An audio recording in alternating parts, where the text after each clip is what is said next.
Friends, మీరు ఎప్పుడైనా ఇది గమనించారా? కోట్ల కిలోమీటర్ దూరంలో ఉన్న అంతరిక్షంలోకి వెళ్లి ప్రయోగాలు చేస్తూ ఉంటారు, కానీ మన భూమి మీద ఉన్న సముద్రంలోకి వెళ్లి ప్రయోగాలు మాత్రం చేయరు. ఎందుకని? సైంటిస్టులు కూడా సముద్రంలోకి వెళ్లి ప్రయోగాలు చేయటం మా వల్ల కాదు, దానికంటే మరొక డేంజరస్ ఇంకొకటి లేదని చెప్పేశారు కూడా. మరి ఎందుకని సముద్రంలో ప్రయోగాలు చేయలేకపోతున్నాం? మరి ఆ విషయాలు మీరు తెలుసుకోవాలని అనుకుంటే ఈ వీడియోని ఎక్కడా స్కిప్ చేయకుండా చూడండి. అంతరిక్షంలో సైంటిస్టులు పరిశోధన చేస్తున్నప్పుడు ఏ గ్రహం మీద అయితే నీరు ఉందో ఆ గ్రహాలపైన ఎక్కువ పరిశోధనలు చేస్తూ ఉంటారు. ఎందుకో తెలుసా? నీరు ఉన్న దగ్గర లైఫ్ ఉండడానికి ఎక్కువ అవకాశాలు ఉంటాయి కాబట్టి. మన సౌర కుటుంబం మొత్తంలో కేవలం భూమిపైనే 7 మహాసముద్రాలు ఉన్నాయి. అంతేకాకుండా భూమిపై 70% నీటితో నిండిపోయి ఉంటుంది. అలాగే భూమిలాగా వేరే గ్రహాల్లో కూడా నీటితో ఉన్న గ్రహం కోసం సైంటిస్టులు చాలా ఏళ్లుగా పరిశోధన కొనసాగిస్తున్నారు. వేరే గ్రహాల మీద నీరు ఉన్న చోట జీవం కోసం పరిశోధనలు చేయగలుగుతున్నారు, కానీ సైంటిస్టులు మన భూమి మీద ఉన్న వాటిపై సముద్రాల మీద మాత్రం పరిశోధన చేయటం లేదు.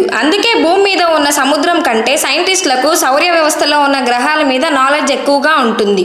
ఎన్నో కోట్ల కిలోమీటర్ల దూరంలో ఉన్న ఇతర గ్రహాల మ్యాప్లను కూడా 100% తయారు చేయగలిగింది నాసా. కానీ భూమిలో ఉన్న 70% ఉపరితలాల్ని ఆవరించి ఉన్న నీటి గురించి మాత్రం ఇప్పటి వరకు పూర్తి సమాచారం మన దగ్గర లేదు. ఇప్పటి వరకు కేవలం 20% సముద్ర భాగాన్ని మాత్రమే ఎక్స్ప్లోర్ చేయగలిగాము అంటున్నారు సైంటిస్టులు. అంటే ఇంకా 80% సముద్రంలో మన కంటికి కనపడనివి, తెలియనివి ఎన్నో ఉన్నాయన్నమాట. మనకు తెలియనివి ఎన్నో వేల జీవులతో పాటు మనిషి ప్రాణాలను హరించే మరెన్నో ప్రమాదకరమైన జీవులు అక్కడ ఉన్నాయని సైంటిస్టులు అంటున్నారు. సముద్రంపై పరిశోధనలకు దూరంగా ఉండడానికి ఇదొక కారణం. అయినా గానీ మరికొన్ని కూడా ఉన్నాయంటున్నారు సైంటిస్టులు. ఈ రోజు ఈ వీడియోలో సైంటిస్టులను అంతగా భయపెడుతున్న ఆ కారణాలు కొన్నిటిని మనం చర్చిద్దాం. 1911 సంవత్సరంలో ఇంగ్లాండ్ కు చెందిన హార్లాండ్ అండ్ గల్ఫ్ కంపెనీ ప్రపంచంలోనే అతిపెద్ద షిప్ ను తయారు చేసింది. దాని పేరే టైటానిక్.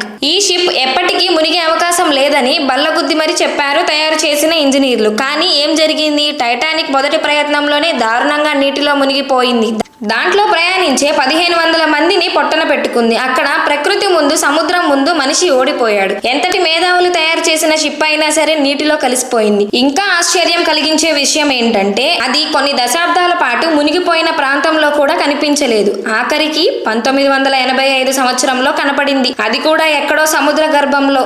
అంతరిక్ష ప్రయాణానికంటే సముద్ర ప్రయాణం అత్యంత ప్రమాదకరమని ఈ సంఘటనతో నిరూపించబడింది. ఈ షిప్ ని కనిపెట్టిన ప్రాంతాన్ని చూడటానికి కొంతమంది ఔత్సాహికులు ముందుకు వచ్చారు. సముద్రంలో మునిగిన టైటానిక్ ఎక్కడ ఉందో అక్కడ నీటి పీడనం 8 tons per square inches గా ఉంటుంది. అక్కడ ఉన్న ప్రెషర్ మనిషి శరీరాన్ని కేవలం 1 సెకండ్ లోనే ముక్కలుగా చేసేయగలదు. 2022 సంవత్సరంలో జూన్ నెలలో ఓషన్ గేట్ కంపెనీకి సంబంధించిన సబ్మెర్జిబుల్ 5 సభ్యుల్ని తీసుకొని టైటానిక్ ఉన్న ప్రాంతానికి బయలుదేరింది. ఈ జలాంతరగామి కేవలం టైటానిక్ ఉన్న ప్రదేశానికి చేరుకోవడానికి తయారు చేయబడింది. టైటానిక్ ధ్వంసమైన ప్లేస్ ను చేరుకోవడానికి 12,000 అడుగుల లోతుకు ప్రయాణం చేసిన తరువాత అక్కడ వాతావరణంలో ఉన్న అధిక ఒత్తిడిని తట్టుకోలేక ప్రయాణం చేసిన 5 కూడా సముద్ర సమాధి అయిపోయారు. అంతటి టెక్నాలజీతో తయారు చేసిన సబ్మెరైన్ కూడా సముద్రం ముందు ఓడిపోయింది. ఇది మరో ఎగ్జాంపుల్ సముద్రం ఎంత ప్రమాదకరమైందో చెప్పటానికి. మానవ చరిత్రలో సముద్రం కారణంగా ఎన్నో విపత్తులు వచ్చాయి. ఎన్నో ప్రాణాలు నీటిలో కలిసిపోయాయి. అంతరిక్షం కంటే మహాసముద్రం ఎందుకు అంత ప్రమాదకరమైందో తెలిపే మరికొన్ని కారణాలు ఇప్పుడు మీ ముందుకి రాబోతున్నాయి.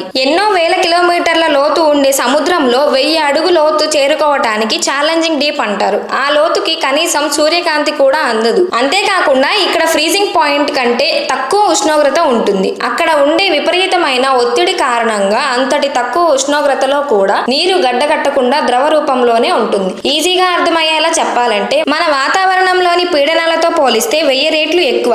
మనిషి శరీరంపై ఒత్తిడిని ఎక్కువ క్రియేట్ చేస్తుంది. అందుకే మనిషి అక్కడికి చేరుకోవటం అనేది చాలా కష్టమైన విషయం. కేవలం ప్రత్యేకంగా తయారు చేసిన జలాంతరగాముల ద్వారానే అక్కడకు చేరుకోగలం. ఇప్పటి వరకు చాలా తక్కువ మంది మాత్రమే ఆ ఛాలెంజింగ్ ఫీట్ వరకు వెళ్లి వచ్చారు. పెసిఫిక్ మహాసముద్రంలో దక్షిణ భాగంలో ఉన్న మెరియన్ ట్రెంచ్ అనే ప్రదేశంలో 1960లో మొదటిసారిగా ఛాలెంజింగ్ డీప్ లొకేషన్ కు జాక్యూస్ పిచార్డి, డాన్ వాల్ష్ చేరుకున్నారు. ప్రముఖ నిర్మాత జేమ్స్ కెమెరాన్ కూడా అడ్వాన్స్ టెక్నాలజీతో ఉన్న సబ్మెరైన్ లో ఈ ఛాలెంజ్ ని చేరుకున్నారు. The Bermuda triangle. ఈ ప్రాంతం సముద్రం అంతటిలోనే ఎంతో భయంకరమైన, ప్రమాదకరమైన, అలా అలాగే మిస్టీరియస్ ప్లేస్ గా పిలువబడుతుంది. నార్త్ అట్లాంటిక్ సముద్రంలో ఉన్న ఈ ప్రాంతం 1.5 మిలియన్ల చదరపు కిలోమీటర్ల విస్తీర్ణంలో ఒక ట్రయాంగిల్ షేప్ లో ఉంటుంది. ఇటువైపు కానీ నీటి మీద వెళ్లిన కొన్ని షిప్పులు, గాలిలో వెళ్లిన విమానాలు కూడా ఎటుపోయాయో అంతు చిక్కలేదు. ఇవన్నీ ఎటుపోయాయి, ఎక్కడ ఉన్నాయి కూడా తెలియదు. అలాగే అందులో ప్రయాణించిన ప్రజలు ఏమయ్యారో కూడా ఇప్పటి వరకు జాడలేదు. 19వ శతాబ్దంలో సైంటిస్టులు ఈ విషయంపై పరిశోధనలు చేపట్టారు. ఈ ట్రయాంగిల్ లా ఉన్న సముద్రంపై ప్రయాణించిన ఓడలు కానీ, గాల్లో ఎగిరే విమానాలు కానీ అక్కడ సముద్రం తన లోపలికి లాగేస్తుంది. ఆ ప్రాంతం అంతా ఒక బ్లాక్ హోల్ లాగా కనిపిస్తుందని సైంటిస్టులు చెప్తున్నారు. 1918 సంవత్సరంలో ఈ బెర్ముడా ట్రయాంగిల్ లో ఓ పెద్ద ప్రమాదం జరిగింది. అమెరికా నేవీకి చెందిన ఒక కార్గో షిప్ 300 మందితో ప్రయాణికులతో పాటుగా ఈ బెర్ముడా ట్రయాంగిల్ వైపు వచ్చిన వెంటనే ఈ షిప్ సముద్రంలో మునిగిపోయింది. ఆ తర్వాత మాయమైపోయింది కూడా. ఎందుకంటే ఎన్ని సంవత్సరాల పాటు ఆ షిప్ గురించి ఎన్ని పరిశోధనలు చేసినా ఇప్పటిదాకా దాని గురించి ఆచూకీ అనేది దొరకలేదు. ఆ తర్వాత 1945 జూలై 9న ఫైటర్ జెట్ ఒక ట్రైనింగ్ సమయంలో పొరపాటుగా బెర్ముడా ట్రయాంగిల్ వైపుకు వెళ్ళింది. అంతే, ఇప్పటి వరకు ఆ జెట్ జాడ కూడా దొరకలేదు. దానికోసం ఎంత వెతికినా ఇప్పటి వరకు దాని ఆచూకీ లేదు. దానిలో ఉన్న పైలట్ కూడా దొరకలేదు. ఇలాంటి సంఘటనలు జరుగుతూ ఉండడంతో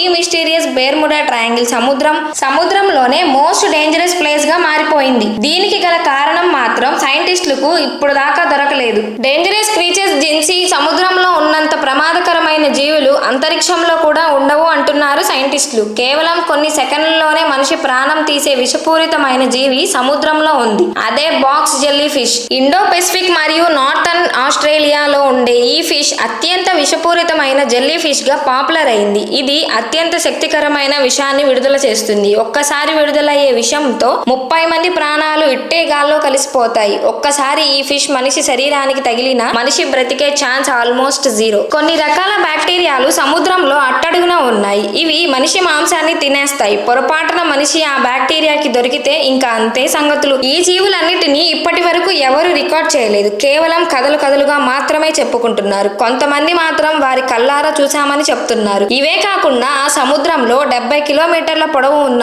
ఆక్టోపస్ ఉందని, చాలా మంది దాన్ని చూశామని కూడా అంటున్నారు. ఈ రకమైన ఆక్టోపస్ గురించి చాలా స్టోరీలో చదివే ఉంటాం. కానీ ఇప్పటి వరకు సైంటిస్టులు కూడా నిర్ధారించలేదు. సముద్రంలోని మరొక ప్రమాదకరమైన జీవి, దాని పేరు మెగాలోడన్. ఇది చూడడానికి సేమ్ షార్క్ లాగే ఉంటుంది. ఒక్కో పన్ను 15 నుంచి 17 సెంటీమీటర్ల పొడవు ఉంటుంది. ఈ జాతి మిలియన్ల సంవత్సరాల కిందే అంతరించిపోయింది. కానీ కొంతమంది ఇప్పటికీ అది బ్రతికే ఉంది అంటున్నారు. సముద్రంలో తుఫాన్ సమయంలో వచ్చే మెరుపు ఎంత ప్రమాదకరమైనవో మనకి తెలుసు. ఇవే మెరుపులు సముద్రంలో వస్తే కనుక వాటి నుంచి విడుదలయ్యే శక్తి చాలా ఉధృతంగా పనిచేస్తుంది. ఇలా మెరుపు వచ్చేటప్పుడు సముద్రంలోని ఓడలో విడుదలయ్యే విద్యుత్ కారణంగా చాలా ఎఫెక్ట్ అవుతాయి. సముద్రంలోని విద్యుత్ తరంగాలు షిప్ లోని కమ్యూనికేషన్ సిస్టమ్ ను పూర్తిగా ఫెయిల్ అయ్యేలా చేస్తాయి. దాంతో ప్రమాదం మరింత పెరుగుతుంది. తుఫాన్ దాటికి ఎన్నో ఓడలు నీటిలో కలిసిపోవడం కూడా చాలా సార్లు చూసాం. ఎంత ప్రమాదకరమైన పరిస్థితులు సముద్రంలో ఉండటం వల్లనే అంతరిక్షం కంటే ప్రమాదకరమైందని సైంటిస్టులు చెప్తున్నారు. మరి ఈ వీడియోపై మీ అభిప్రాయాన్ని కామెంట్ లో తెలియజేయండి. ఇక ఈ వీడియో గనక మీకు నచ్చినట్లయితే please like, share and subscribe.